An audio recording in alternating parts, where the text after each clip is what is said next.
আসসালামু আলাইকুম। কথা হলো কথা না, শাহবাগে দেখলাম যে হিন্দু জাগরণ যে একটা সংগঠন আছে, তারা সবাই একজোট হয়ে নামছে। তাদের নাকি নিরাপত্তার অভাব।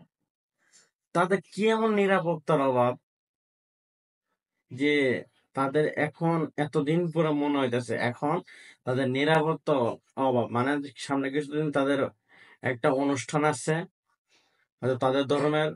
এখন তাদের নিরাপত্তার দরকার। এতদিন তাদের নিরাপত্তার দরকার ছিল না। এতদিন মানে তারা বোঝাতে চাচ্ছে যে সেনাবাহিনী কি করতেছে। হিসেবে হিসেব হইল বাংলাদেশের যতগুলো সংখ্যাগুলো লোক সেনা সংখ্যাগুলো হিন্দু সম্প্রদায় আছে, তাদের প্রতিটি বাড়ির যে সেনাবাহিনী বসে থাকা দরকার। মানে তাদের যুক্তিতে আমি ধরলাম যে তাদের বাড়িতে যায় বসে থাকলে পরে তারা খুব সন্তুষ্ট হবে। এখন বলতে গেলে পরে আপনারা হিসেব করে দেখেন তো, যে যে দল ছিল ক্ষমতায় তাদের সময় কতগুলো সম্প্রদায়ের জমি দখল করে নিয়ে নিছে।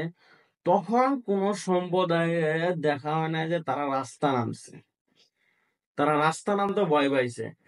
আর এখন যখন দেখতেছে যে সব কিছুতে মানুষ এখন আন্দোলন করতেছে, এখন তাদের এখন নামতে হবে। মানে বিশ্বের সামনে তাদের দেখাইতে হইতেছে যে বাংলাদেশে হিন্দু যে সম্প্রদায় ছিল তারা খুব ক্ষতিগ্রস্ত আছে। যখন ভারত, আপনাদের এত কাছের লোক, পাশের দেশ ভারত পানি ছেড়ে দিল, তখন তো আপনারা সম্প্রদায় রায় করলেন না যে ভারত আমাদের কেন পানি ছেড়ে দিল, আমাদের হিন্দু ভাইয়েরা কেন পানিতে ভেসে গেল।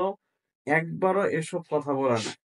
এখন আইসে অজুহাত দেখায় যে তাদের নাকি মা বোনরা নিরাপদ নাই। আচ্ছা, মা বোনরা নিরাপদ নাই? বাংলাদেশের 64টা জেলার ভিতরে যতগুলো উপজেলা আছে, যতগুলো গ্রাম আছে, ততগুলো গ্রামের ভিতরে কতগুলো লোক হেনস্থার শিকার হয়েছে।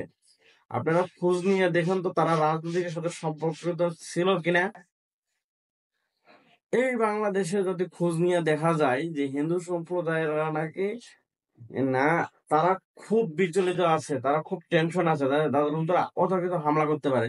অথচ আমাদের দেশে প্রতিটা মাদ্রাসা থেকে এলাকাবাসী নিজ দায়িত্বে তাদেরকে পহরা দিচ্ছে, অথচ তারা নাকি তাও সেফ ফিল করে না। তাহলে বুঝেন যে তারা এখন কি অবস্থাতে আছে। তারা বিশ্বের সামনে দেখা যেতে পারছে যে বাংলাদেশের সংখ্যালঘুরা নিরাপদ না, অনিরাপদ। এখন তাহলে আপনারা এক কাম করেন, আপনারা তো ওইভাবে ট্যাক্স দিবেন না, একবারে ট্যাক্স দিয়ে দেন প্রতিটা পুলিশকে আপনাদের বাড়িতে নিয়ে নিয়ে রেখে দেওয়ার জন্য। তাহলে আপনারা খুব খুশি হবেন। আর হিসেব তো দেখা যাচ্ছে এটাই। এছাড়া তো আর আপনাদেরকে একবারে নিরাপত্তা দেওয়া খুব মুশকিল হয়ে যেতেছে। যেখানে আইন শৃঙ্খলা বাহিনী এখন কেউ মানে কঠিন হস্তক্ষেপের মাধ্যমে কোনো কিছু করতে পারতেছে না।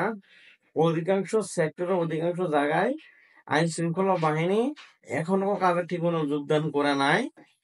এখনো তারা সম্পূর্ণভাবে শক্তিশালী হয়ে হাঁটতেছে না। এখন তারা 2 দিন পর পর নামে আন্দোলনে।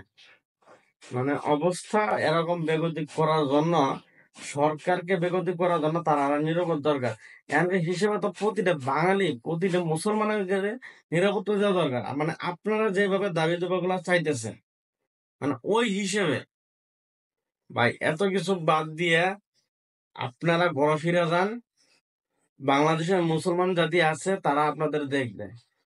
এই হুদুদে অযথা অকারণে যে আপনারা মনে করেন যে আন্দোলন নামেন, আর বিশ্বের সামনে দেখেন বাংলাদেশের সংখ্যালঘুরা সুখে নাই, শান্তিতে নাই, নিরাপত্তাহীনতা ভুগতেছে।